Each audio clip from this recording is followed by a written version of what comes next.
All right. Hello, everybody.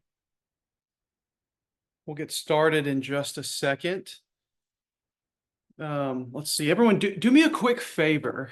Um, Find the chat box. I want to make sure that everyone can hear me. Find the chat box and just put like a one or just put something in the chat box if you can hear me okay. Do me a quick favor if you could do that. Hello, Angie, Anna. Nastia can hear me. Yolanda can hear me. Angie, thank you. Thank you. I appreciate it. John, hello. Ruth, good evening, everybody. Dorothy, thanks for joining us. All right. Well, my name is Connor Nilsson. I'm going to be going over with you guys the biggest mistakes that first-time home buyers make when they're buying a home. And yeah, I just out of curiosity, where's everybody looking to buy a home at? Like, what part of the Metroplex? Obviously, this is geared towards the Metroplex. Put in the chat box if you're looking in Arlington, Dallas, Fort Worth. Where are you? Parker County. Where do you want to buy a home? Let me put in the chat box. I'm always interested to hear where people are tuning in from, where they want to buy a house. Forest Hill. All right. Yolanda wants to be in Forest Hills. Great area. Well, I do want to be respectful of everybody's time. Thanks for joining me today. Anywhere in Tarrant County. I like it, Angie. Yeah, anywhere you can get a good deal, right? Um, yeah, so my name is Connor Nielsen. I am not the star of the show today. You guys are, and what you are trying to accomplish, your goal for your family, that is what we are here to talk about. Ruth wants to be in Springtown or the surrounding areas. Very cool. All right, so when I created this webinar, this presentation, I called it DFW First Time Homebuyer Class, Avoid These Costly Mistakes. I think what I really should have called this is like, let's see here, AKA how not to screw this up. Because that's really what we would like to learn how not to do, right? Like who wants to buy a home and like mess up that process, or who maybe wants to learn about the potholes that they might step on that we can avoid so you don't mess this up. Um, so I am going to kind of go over everything with us. It shouldn't take too long. So we'll get started here. I do want this to be interactive though. Stay interactive in the chat for me. Camera on or off, perfectly fine. Either way, it's your choice. It's more fun for me if the camera's on, but I get it. You might be cooking dinner, bathing kids, had a long day at work, just aren't feeling it. That's perfectly fine. No pressure from me. Make sure that if you have any question, raise your hand, stack them up in the chat box. I'm going to get to all of them, even if I have to stick around until 9 o'clock tonight.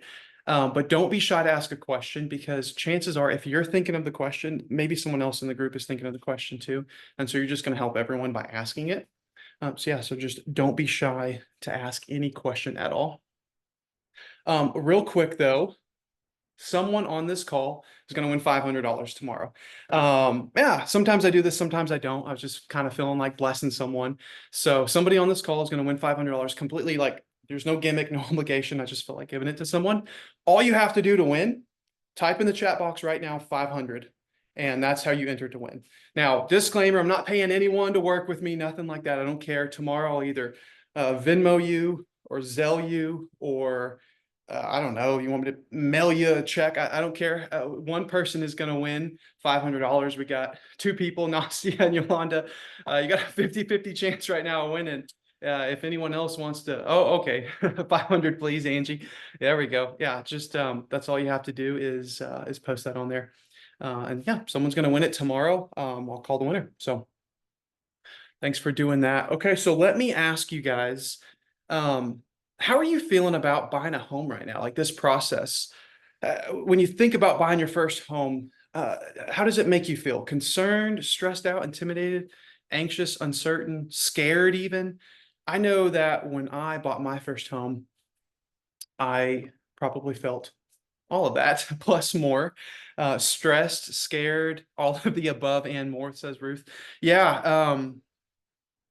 Yeah, what I've learned in like 9 years of doing this is there is a whole host of emotions. And so what my goal for you guys tonight is I want you to feel at the end of this call, just like I want you to be able to go, "Ooh, okay, we got this. It's not that hard. It's not that stressful. It's not that scary."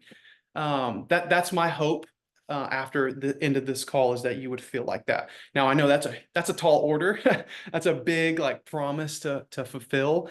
But I think I can hold up my end of the bargain, and yeah, and just help you guys maybe relieve some of that stress. So um, also, if you do stay to the end of the call, I got another $1,000 of goodies for you. You don't have to type anything in for this. It's just if you stay to the end of the call, you decide maybe you want to do something. I got about $1,000 worth of cool things I do for my clients, and I'll go over that later. So, all right. So who am I? And why should you listen to me? Why should you spend any of your time right now listening to me? So my name's Connor Nielsen. I'm the president, owner, founder, whatever you want to call me, of a brokerage here in the DFW area called Close Real Estate. We're in a couple different cities in Texas now. But I have personally sold hundreds of homes. I've helped hundreds of home buyers and home sellers sell homes across Texas. If you add up everything my team's done, I've helped, it's thousands. So I don't know what this red line is on the screen. No idea how to get that off. I don't know if y'all can see that, but it's cool. Just roll with it. It'll be fine. So, okay. So, I like to just kind of give a quick debrief of me, my big why. This is my family right here. It's my beautiful bride, Morgan. She's holding my youngest daughter, Rory, and my oldest daughter, Kinley. And fun fact, we got another one. I've got another bun in the oven. We're having a boy this time. So I've been in real estate for about 9 years, going on 9 years, actually. I'm in my 9th year. Yeah, that's how I should say it. I graduated from Hardin-Simmons University. I played football there. That's where I met my wife, fell in love with her. She played volleyball. My hobbies include work and hanging out with my family. That's all I do. I'm kind of weird. I don't golf, don't play video games. I love what I do. I started this from really nothing and have grown it. And this is my passion. This is what I love doing. And when I'm not doing this, I'm hanging out with those 3 girls, soon to be 3 girls and a boy. So my big gift, I love helping people. I have no special talents in this world. Like I can't sing or anything like that. Can't dance. What I like to do is I like to help. I think I can help anyone with anything. That's always my goal. So at the end of this, if buying a home isn't what you want to do, anything like that, I want you to know that I could be a resource for anything. I have the privilege of networking and connecting with people across all industries. And so, yeah, I like to help anyone with anything. If you ever need something, you'll have my contact information. Just reach out. I'm always happy to help. So, okay. So I absolutely love working with home buyers. Oh, Angie, you can sing? All right. We might have to. Okay. So just a funny story. I think they're, what I always say at church is I sing loud and bad, but I think they're about to ask me to stop singing. I sing so loudly and so badly. But anyway, I love home buyers. It's my favorite thing to do in real estate, is to work with home buyers. Out of all the aspects of real estate, working with home buyers, specifically first-time home buyers, is by far what I get the most fulfillment, enjoyment with. There's nothing quite like helping someone achieve the American dream. And yeah, home buyers love me. You can go type me in Google. I'm very Googleable, see tons of 5-star reviews, blah, blah, blah. I hate talking about myself. You get the point. I'm not the star of the show tonight. You guys are. So, all right. So here's what I've learned in 9 years of doing this.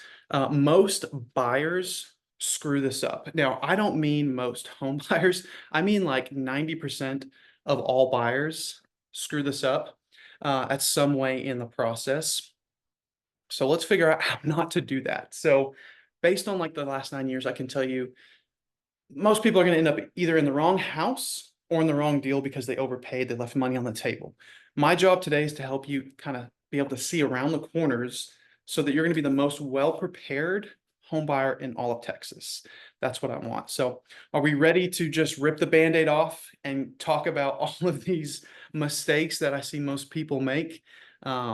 Let's get to this. First one's going to blow your mind. So mistake number 1, first-time home buyers, they don't take advantage of first-time buyer programs.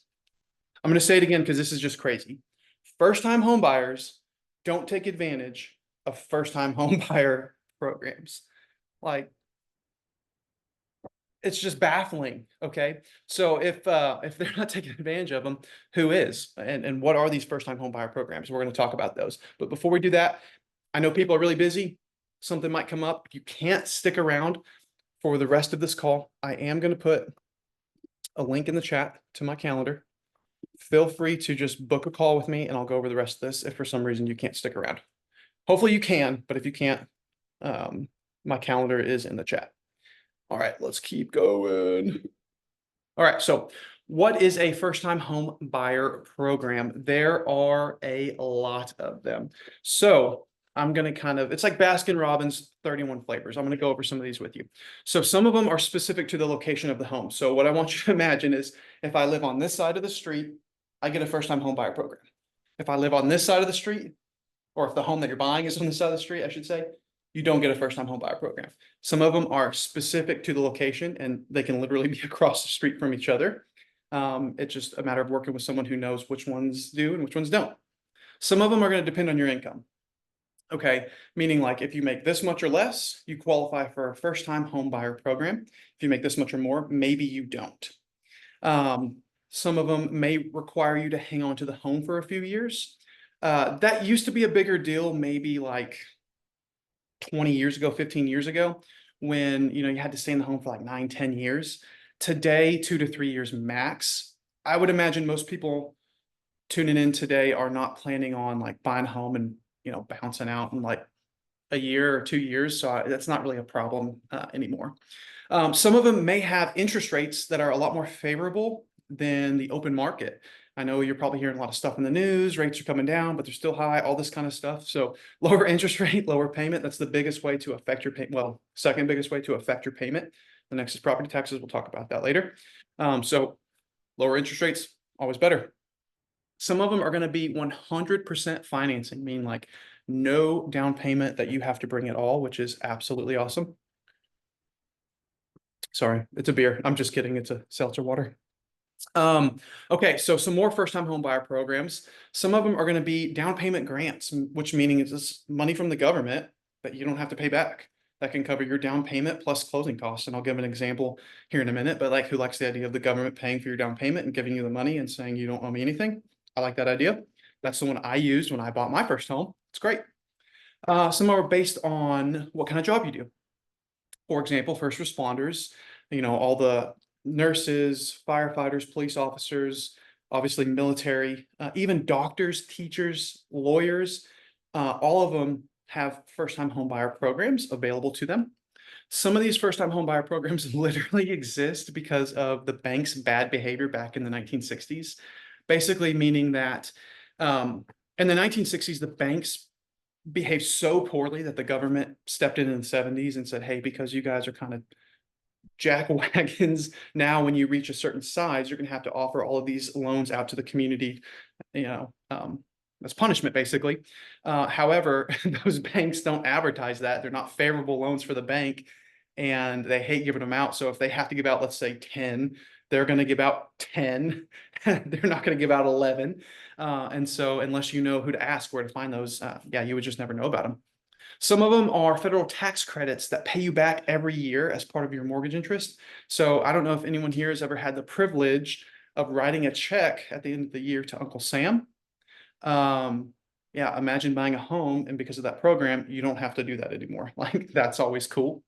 And you may even be able to stack and kind of bundle some of these first-time home buyer programs together to get even more benefits. So there are even more than this, just for sake of purposes. These are kind of the cool, fun ones to talk about.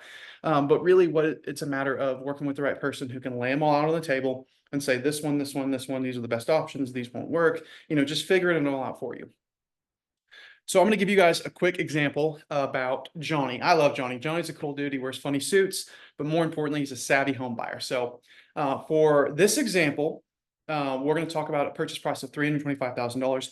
Don't get sticker shock here. We recently there was a person on the last webinar 2 weeks ago that we're helping under contract for under $200,000. So don't get sticker shock at 325. I'm just using it as an example.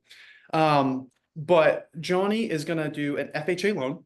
It's one of the loan types. It's a lower down payment, lower credit score requirement, and the minimum down payment requirement is 3.5%. So at 325, you can see that is $11,375 that Johnny has to have as a down payment. If you add back in the FHA upfront funding fee, that's just a fee that the FHA loan charges. They put it into it. The loan amount is $319,113. So Johnny used a grant, a 5% government-backed grant that he does not have to pay back.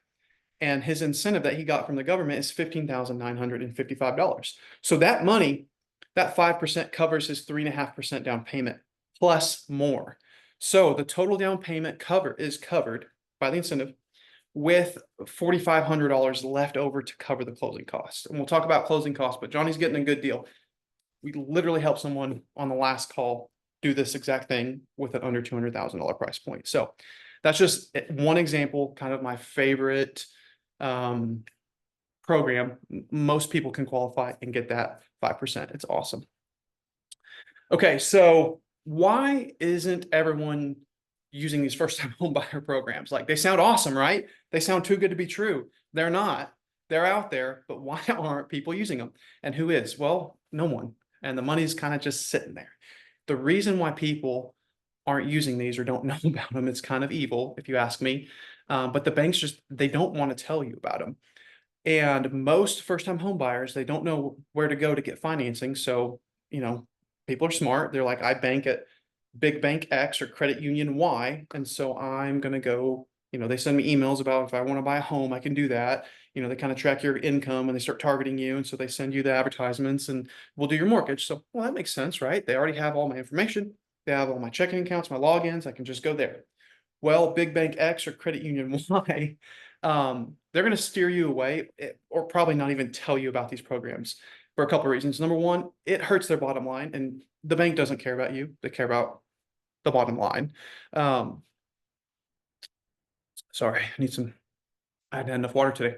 Anyway, they care about the bottom line. So it costs them more money because they don't get to charge as much fees and much interest, all this kind of stuff.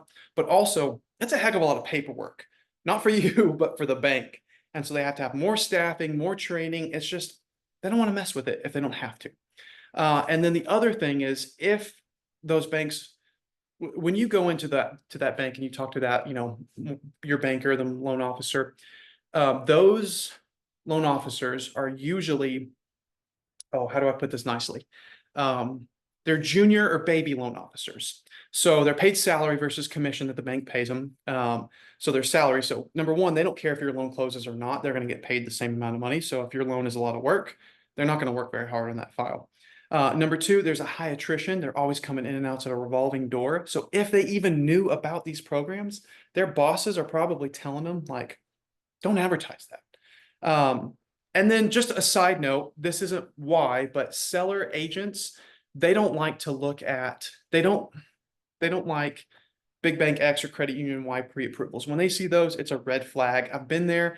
Similar situations with some of my sellers. They know if they close, they're not going to close on time. It's going to be a nightmare. They perceive that pre-approval as weaker, and it kind of puts your offer at the bottom of the stack to where maybe they're not even considering it. So that's just a side note. That's not part of this. But that is something to kind of note and consider there. Okay. Mistake number two. Buyers do the right things, but they do them in the wrong order. You guys are smart. You know what to do. Clearly you're on this, you're trying to figure out information, what to do. You're probably getting advice from, everyone. How do I buy a home? You're talking to maybe a family member, a friend, someone from work. You're Googling things. You're doing all the right things. You're doing your research, but maybe you're just doing it in the wrong order. And I'm going to use an analogy to kind of describe that. But like, if you've ever made a cake, I love baking with my daughter, and I'm not a very good cook or baker, but what I like to do, we'd always do the Betty Crocker, right? You dump in the powder, crack an egg, water, oil, turn on the mixer, come back, throw it in a pan, cook it, you got a cake.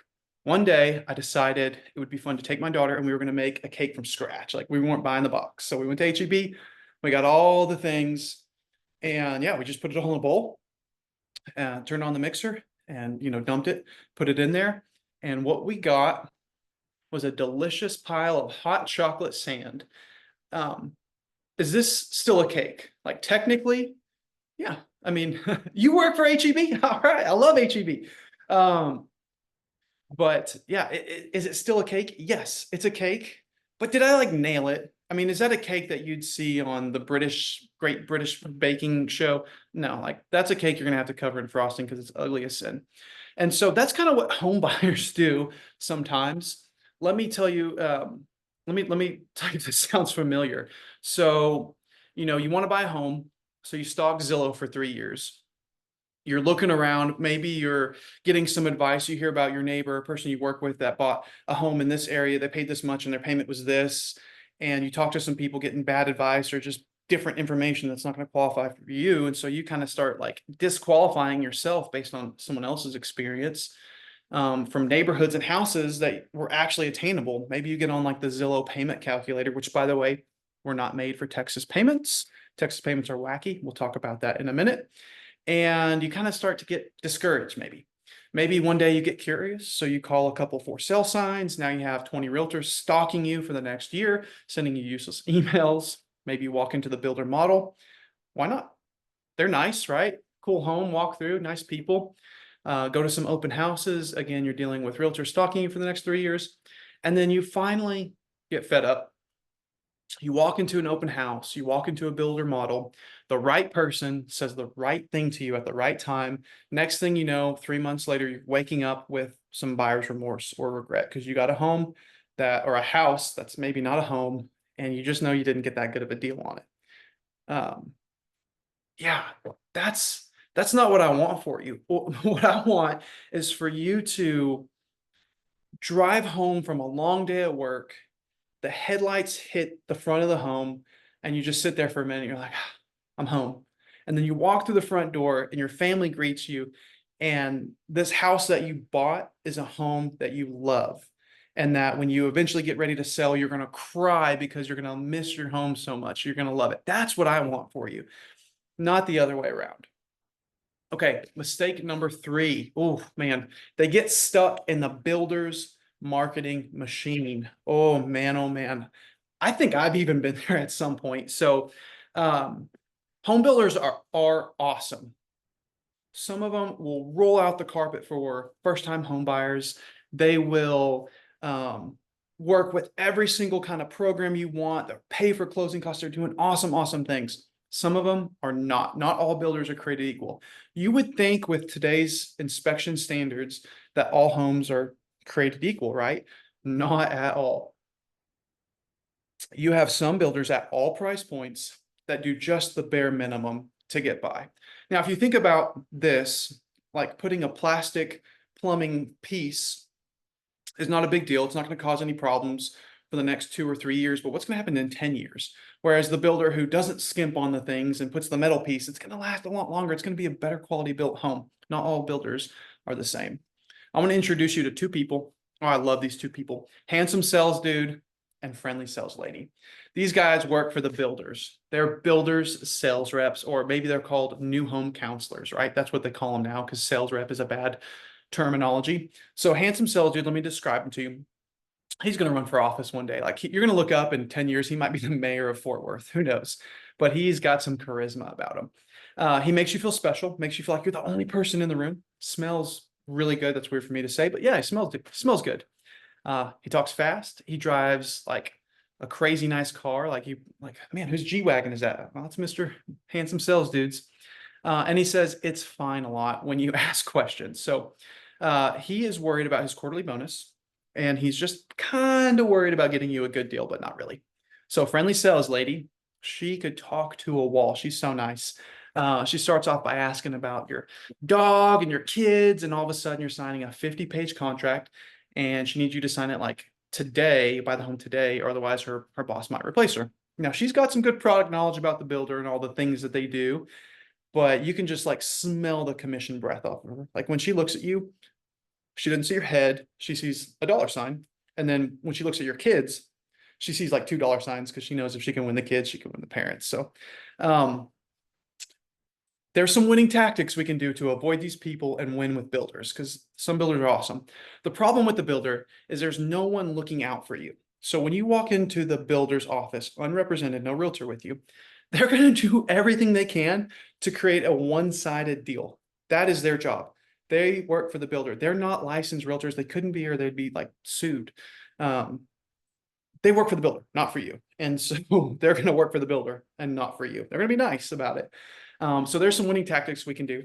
Number one, I love to look for the ones that the builders need to get off their books. The longer they've been sitting there, all those homes are financed. They got carrying costs, holding costs. I have seen builders knock off $200,000 to a mid-priced home because it sat on the market for so long. Number one, that makes me think, how much money are they making? But two, or are they just taking that big of a loss? But like, they needed it off their books so bad, they knocked it off 200 grand. It was absolutely crazy. And then the other thing to do in this market, it's a buyer's market, guys. It's 2024. Is to play the walkaway game. There are so many new construction communities. They're all building not great. Some of them aren't great, but very similar homes. There's tons of inventory available. The best deal that they have right now is not the best deal. They're going to tell you, oh, we've got someone who just came in for the house and they're interested. Cool, let them buy it. Let's play the walkaway game. We got nothing to lose. Well, if it's the perfect home, guess what? They're probably building another perfect home. So, all right. So mistake number 4 that I see people make. They get intimidated by the numbers. And I know, I mean, I could definitely see that the numbers can be very intimidating. But what I want to do is just give you guys some clarity on that, because there's been a lot of stuff in the news and we're going to talk about all that. All right.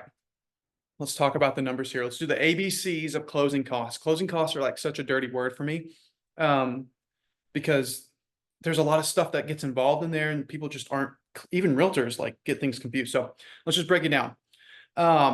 Number one, I guess, fees that people are going to charge. So everyone's kind of got their hand in the pot here. You got fees from title companies, lenders, HOAs, attorneys, stuff like that. So number one, the biggest fees we're going to have, let's talk about from the title company. So the title company, maybe you've heard like escrow office, escrow agent, something like that, all synonymous. Their job is to take the home out of someone's name and put it legally into someone else's name and do all the paperwork and all the steps, file it with the state, all that good stuff. So they have fees. They're going to have state recording fees, county recording fees, document prep fees. Their attorneys have to drop all the documents. They're going to charge fees.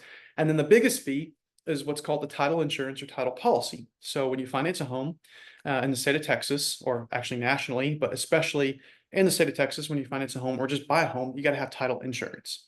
Now, basically what this is, when you're buying a home, you're buying dirt, and dirt's been around forever.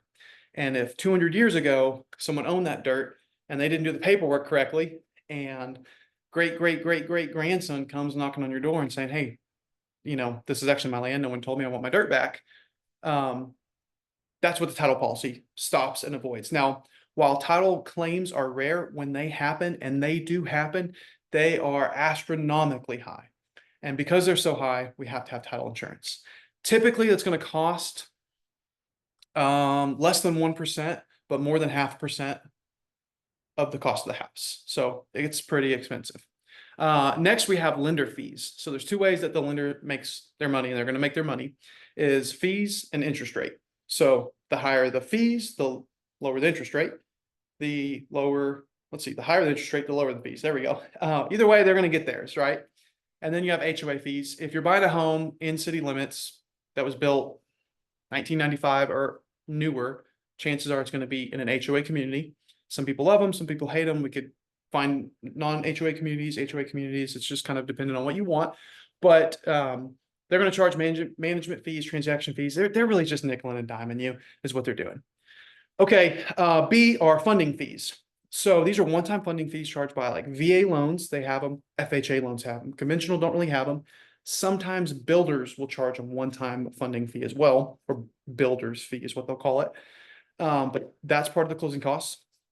And then C are prepaids. So those are property taxes and insurance. So in the state of Texas, taxes are paid in arrears, basically meaning that most people, when they have their payment, they have an escrow in their payment, which means the bank is going to take a portion of that money.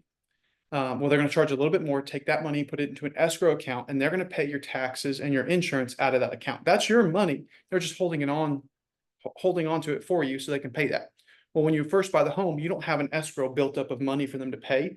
So you have to prepay your prorated taxes. It's based on time of ownership or length of ownership. So towards the later of the year, the less it is.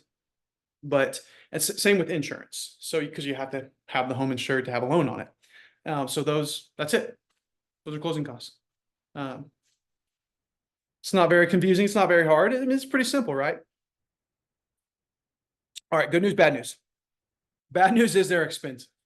Those really, they add up. Good news is we can have someone else pay for them. So it is 2024, baby. That means we've got home buyers and builders like out the wazoo that will pay these for you. They're like, bring me your first time home buyer programs. I'll pay your closing costs. Let's get these homes sold. 2 years ago, that wasn't happening. I wasn't doing these 2 years ago because first time home buyers weren't winning. Now you are, which is great. This is the best time to buy a home. So everyone who waited and didn't buy a home 2 years ago, good for you. Now is the time to do that.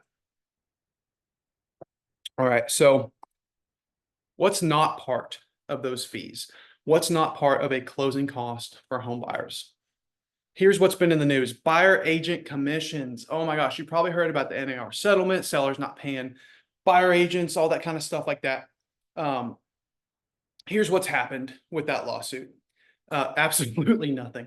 It's a buyer's market. If sellers want to sell a home, they are going to have to pay the buyer's agent commission, and they are paying the buyer's agent commission. And what's really cool is a lot of builders are doing the opposite. They're like, okay, if sellers don't want to pay, which they still are, we'll pay the realtor a bonus, come sell our home. And then when we work with our clients, that bonus, that goes straight to you. I didn't do anything extra to earn a bonus. You take it more off your closing costs. But anyway, you should never pay a realtor to represent you as a home buyer. The seller is going to do that. If you have a buyer's agent saying, yeah, if the seller doesn't pay me, you owe me, run, don't use them. Don't do that. That's horrible. You can find someone who's not going to do that. We don't do that. And then also, the biggest thing that changed from that lawsuit is now, before I can show a buyer a home, I have to have a listing agreement, a buyer rep agreement signed. It's so annoying. It's so stupid. Some realtors are going to try to lock you into these like year-long contracts to where if you buy a home, you have to work with them. And if that realtor doesn't pay them their 3%, they pay them 2% or 2.5%, you have to pay them the rest. And it's a contract, it's legally binding. And they're going to tell you, oh, to show you this home, you got to sign this now. Here you go. And then, I don't know, you're a first time home buyer. You don't know what you just want to see the house, and they're shoving you a 5-page contract. I've had people just sign it. Like, that's crazy. So know what you're signing. And if someone's asking you to sign a year-long agreement, don't do it. Go find someone else. What I do with my people, and here's an example of what your realtor should do for you, is I write in those contracts, because I hate doing them, but I write in there, seller can cancel at any point, no fees or expenses, nothing owed. You can text me and fire me at any point. And then I'm going to do it for like a week. And if we extend past a week, I'll do it for I just don't want you to feel locked in. I don't want people to feel locked in. The other thing is I'm going to write in there, seller will never pay me $1. And if buyer will never pay me $1. My bad. I'm going to write in there, buyer will never pay me $1. And buyer may cancel at any point, no fees or expenses. If I said seller, sorry. But yeah, basically, let's say the seller doesn't want to pay me a commission. That's my problem, not yours. They're going to, but that's my problem, not yours. I would never ask a buyer to pay me. Okay, so let's talk about Texas and how payments work here. I kind of alluded to this earlier, and I'm going to explain how Texas is kind of wonky with home prices or payments. So there are times where a home that's more expensive can have a less expensive monthly payment than a home that's cheaper. That's Texas. So to give you the best example I can, there is a community in Aledo, Texas. There's two neighborhoods that are really close to each other. And one's called Morningstar, one's called Walsh Ranch. They're both awesome communities, awesome neighborhoods, but they're different. And Walsh has they have more expensive houses. And they have more amenities, internet's paid for. Oh, you live in Morningstar. Very cool, Ruth. I love Morningstar. I just help some people move there. Morningstar, as you know, Ruth, I don't know if you rent or if you own, they're in what's called a mud district. They have a 1% higher property tax than Walsh. I've had a lot of people move to Morningstar, and their taxes are higher and the payments higher than people who bought a more expensive home in Walsh. because of the property taxes. Welcome to Texas. That's just one example. There's neighborhoods, there's examples like this all across the Metroplex. And so what we like to do is we like to analyze, and because sometimes people will like settle for a neighborhood because they think it's cheaper, but really it's going to be more expensive, and they could have got in to the neighborhood that they really wanted to be in. They just got discouraged. They didn't know what houses to look for. Did you know that if you live closer to a fire hydrant, your homeowner's insurance is going to be cheaper? Your property taxes will also be cheaper. And there's also what we can do. There's homes that can be across the street from each other that are very similar. And because Texas is a non-disclosure state, meaning we don't have to disclose the sales price to the county, that the property taxes could be $50,000 valuation different. That's going to make a huge difference on your monthly payment when you go to buy the home. So that's Texas, non-disclosure state. But what's important is looking for those homes, knowing what neighborhoods this home's going to be cheaper in the insurance because it's closer and it's also taxed less than this. And it's all about maximizing what you can get. Because I don't know about you guys, when I went to go buy my home, I didn't budget based on the purchase price of the home. I budgeted based on the monthly payment of the home. So if I could buy a $10 million home and it would only cost me $1,000 a month to do it, yeah, I would do that. That's cool. Because I'm not budgeting on $10 million. I don't live in a $10 million home. I couldn't find you a $10 million home for $1,000 a month either. But you get my point. It's about working to find and to get you in the neighborhood that you want, in the home that you want, and just using all those sneaky little tricks to get your payment down. All right, let's talk about credit for a second. This is where I lose some people. Don't leave here because I'm gonna kind of shock you a little bit. The credit scoring system is your friend. People are always like, no, it's not. No, it's not. It conspires to make your score higher. I know that's crazy to think, but if you think about it for just a second, creditors, do they make more money off you when your credit's really bad and you can't use your credit? Or do they make more money on you when your credit's good and you use your credit? Well, it's when your credit's good, because when you have bad credit, you're not using your credit and they can't make money off you. So the credit scoring system is designed to help you increase your score so you can go get more credit, more debt, use it more. So if credit's an issue, relax, it's going to be fine. We've got you covered.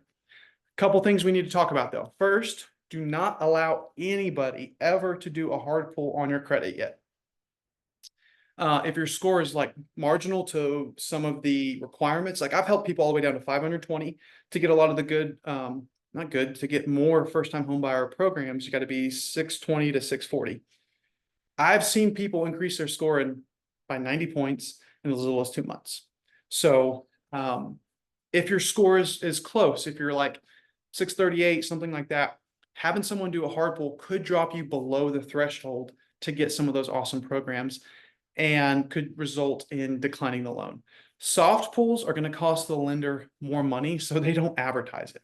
If you request it, they will do it, but they're not going to just straight up do that for you. And they might even try to fight you. They're going to say like, oh, well, really to do this, we're going to have to do a hard pull.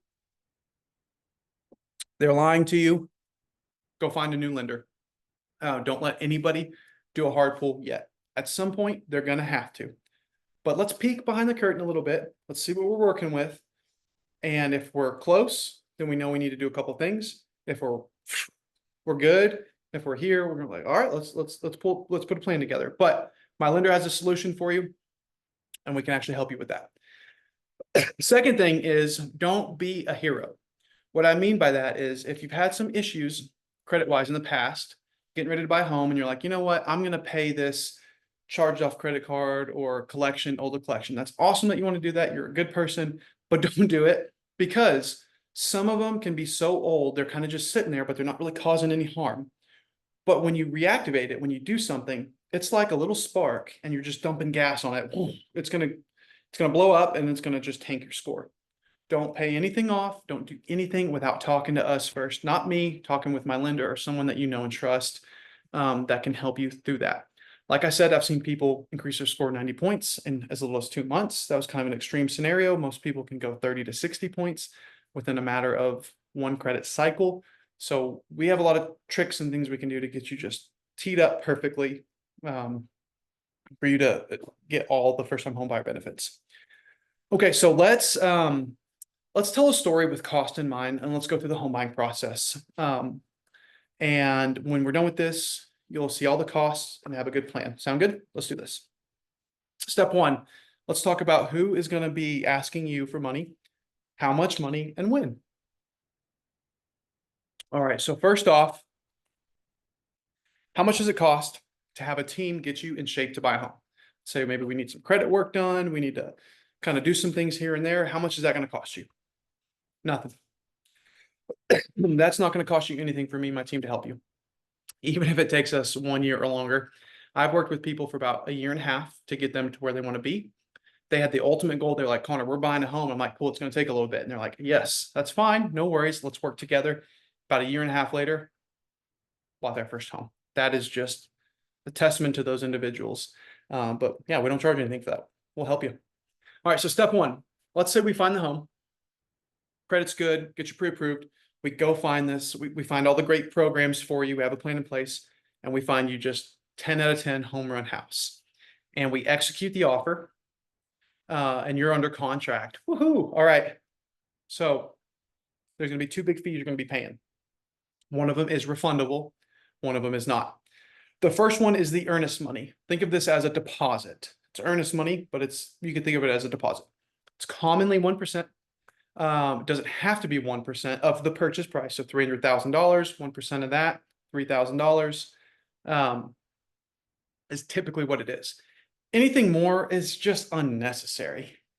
You go too far less, and they might perceive your offer as weak or perceive you as weak and potentially not want to accept your offer. We can sneak by with a 0.5%. I've done that a lot, but most of the time it's 1%.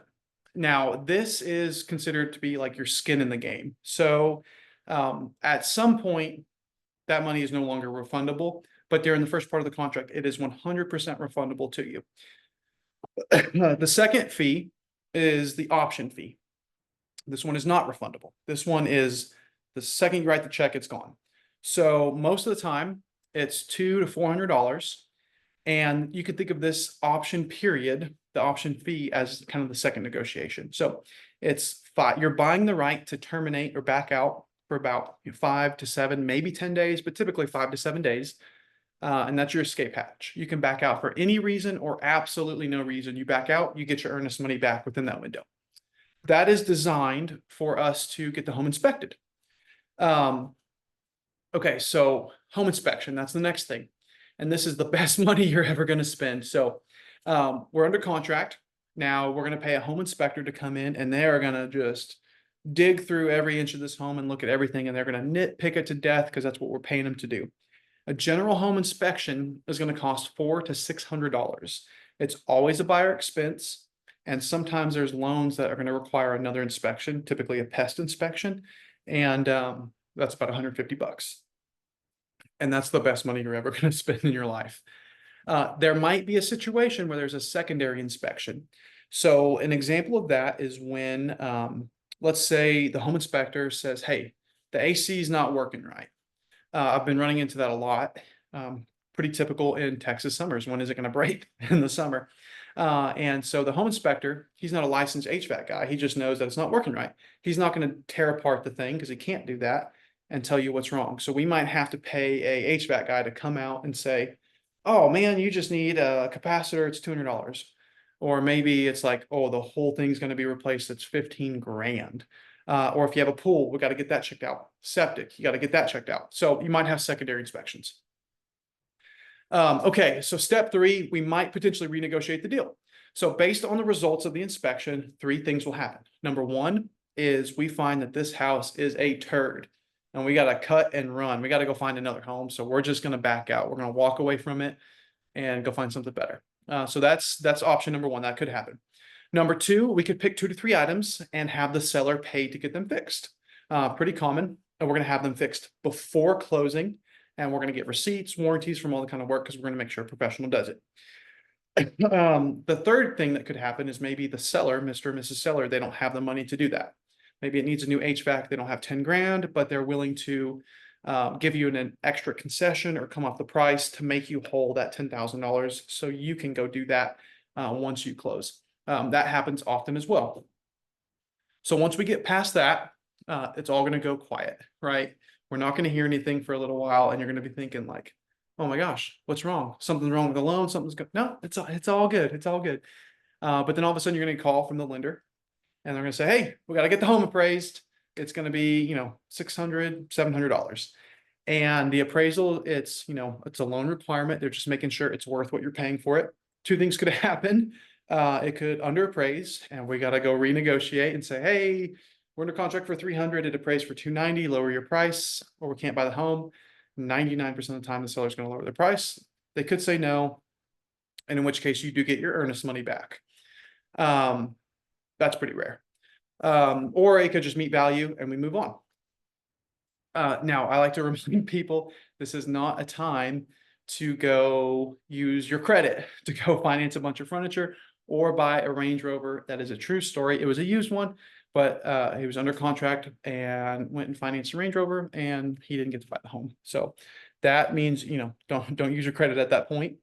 Okay, step 5, it's yours. You own the home. We're going to be closing. You bring your down payment, any closing costs that aren't covered by the seller. You get your keys, and yeah, you're a homeowner.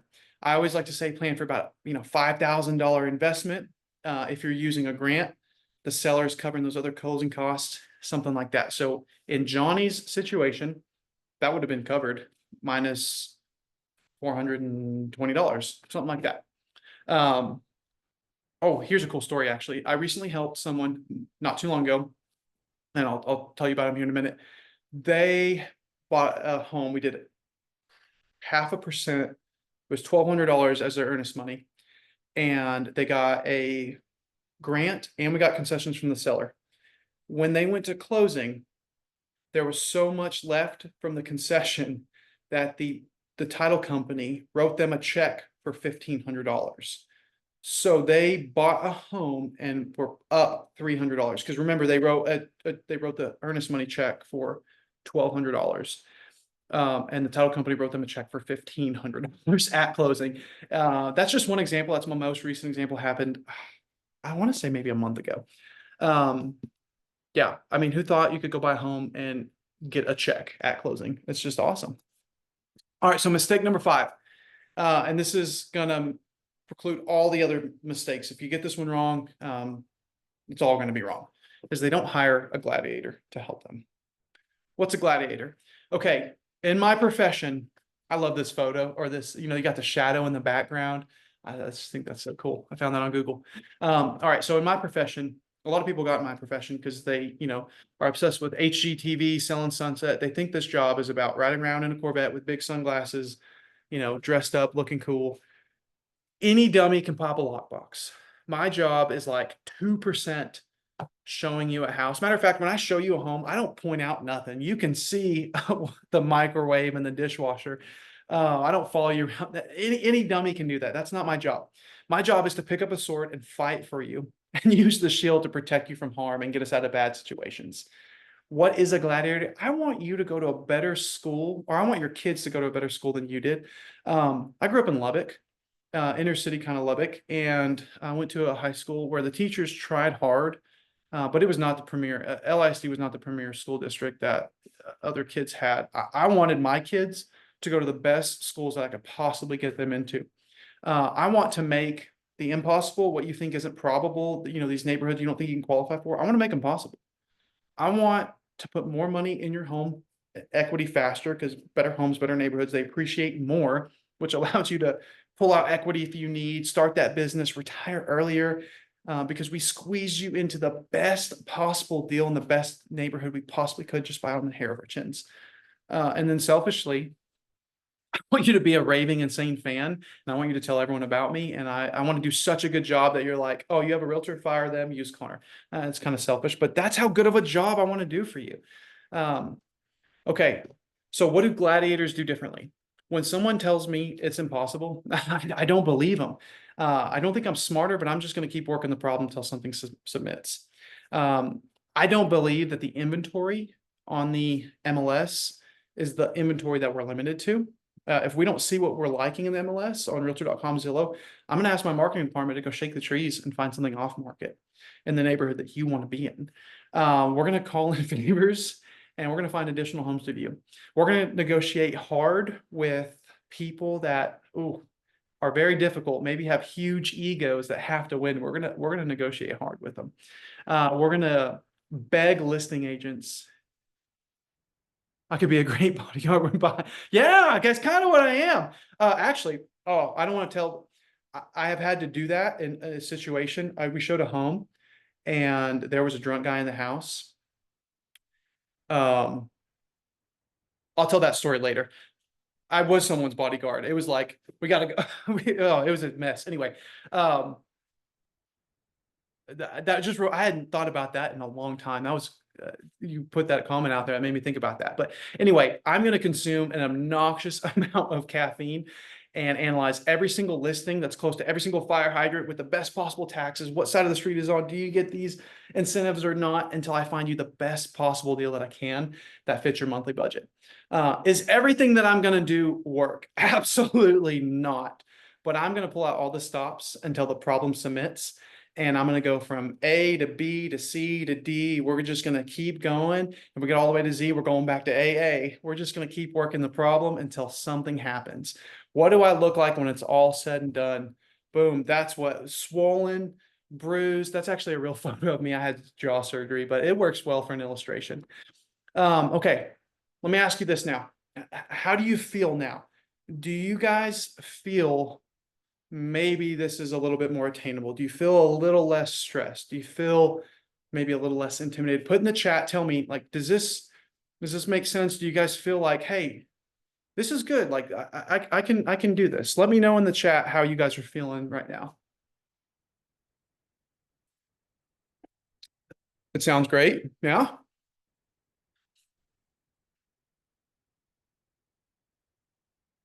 I feel so much better. Yeah, very good. Just a little stressed out. Oh, well, I don't want you to be, you're just a little stressed out. I think maybe you said you were stressed out. Maybe hopefully we're lowering the stress level. Okay. So what is your job? Your job is to tell me what you really want. That's all you have to do. It's that simple. Tell me what you really want, and I will worry about how to make it happen. It is a single mom. I need a little help. You feel hopeful. Good. Yes. Yes. That's like the scratch on my head that tells me I'm doing a good job right there. You feel hopeful. I love that. I love that. Your job is simple. I just want to know what you want, and I will worry about making it. It's a lot of work, but we'll figure it out. All right. So here's some goodie time. You stay to the end of it. So what I like to do for my clients, for my people, is number one, I'm going to reimburse you for the cost of the inspection. So that's going to save you, $400 to $600 right there. I have a great inspector. We can use whoever you want. I have a couple, but yeah, I'll reimburse you for the cost of that. Number two, I'll have my lender cover the cost of the appraisal. That's going to save you $600 to $700. I'm going to give you a $500 moving credit. And then my most favorite thing I ever do for people is I'm going to throw you a housewarming party after you move in. And the reason why I do that, the first home that I ever bought, my wife and I, we meant to meet the neighbors. We moved in, we're a young couple, and we were busy, and we saw the neighbors. We kind of wave at them. Oh, we'll go meet them, and then life got in the way. Well, 3 years later, we're moving, and it just got so awkward to the point to where we'd see them out, but we never met them. And how do you meet someone after 2 years? And the week we were moving out, we met them. The nicest people ever. We're still friends with them. And I just missed out on 3 years of awesome friendship with some awesome humans. I don't want that for you. So I want to, you're likely moving to an area because you want to be in that area. And most people move to the area to be in that area. You want to meet like-minded people. And yeah, I want to help you meet those people. So I love throwing housewarming parties for people. Okay. If you have any more questions, if you want to talk with me about anything in specific, I don't want to, get into like personal credit and stuff like that on the chat. This is not the place for that. But if you want to talk a little bit more in depth, I just put in the chat a link to my calendar. You can book a time with me, whatever time you see fit, and we'll have a 30-minute conversation, kind of just to answer any more questions. So you can click the chat up. While you guys are doing that, now is a good time to ask some more questions. Don't put anything personal in there, but if you have some questions, I would love to answer them. So ask away, type in the chat, any question you might have, anything maybe I wasn't super clear on, or maybe you didn't understand. don't be shy or embarrassed to ask any question because chances are people are thinking of the same question and you're just going to help everyone. While y'all are doing that, I want to do a couple congratulations real quick. Sky, or his name is Skylar, but Sky, we helped him he was on 2 or 3 webinars ago, I don't remember, but they just closed on their first home. They used a 5% grant. They got an awesome deal, and I'm really happy for them. They bought a great house. Their motivation was to they relocated. They were living in an RV until I could, get everything in order. They weren't sure how long that was going to happen, and they have 4 kids living in an RV, and they wanted a huge backyard, and that's what they got. So I'm really, really proud of Skylar and his wife Morgan. And Amato. Oh man, Amato, first time home buyer. They had 1 young baby. They bought their starter home in a great area, in an area that is going to crazy appreciate. It's a tiny little house that they just absolutely loved because that's what they wanted. I'm just very proud of Amato and his wife. But yeah, all right, guys, that's everything that I have to talk about. You're hoping to be in a home in 2 years. Wonderful. If you plan on buying a home in the next 3 years, we should have a conversation, not just to put you on the right plan. Like I said, I've helped people for 1.5 years. So thank you for the information.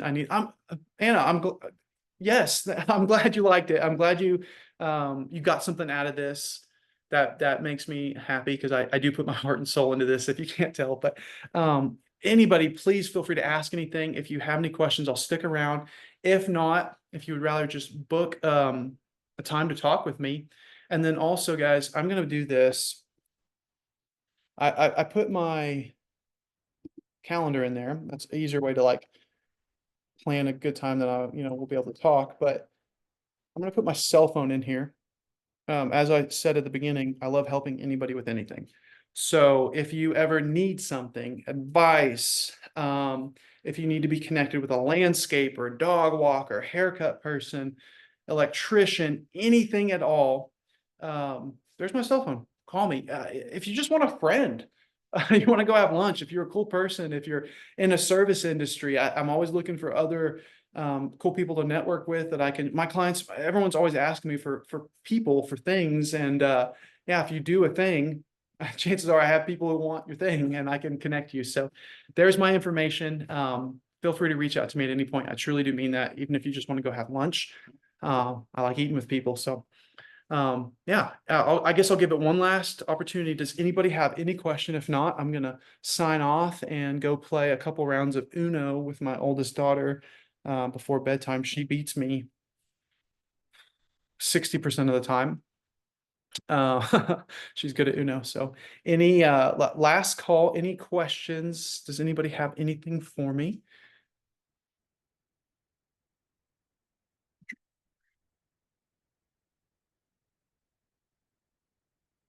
If you do and you don't want to ask it here, just call me or text me, or booking a call would be a better time to make sure I have a opportunity to talk. Ruth, thanks. Yeah, thank you, Ruth. Talk to you soon, Angie. All right. All right, guys. I hope everyone has a wonderful evening, and bye for now.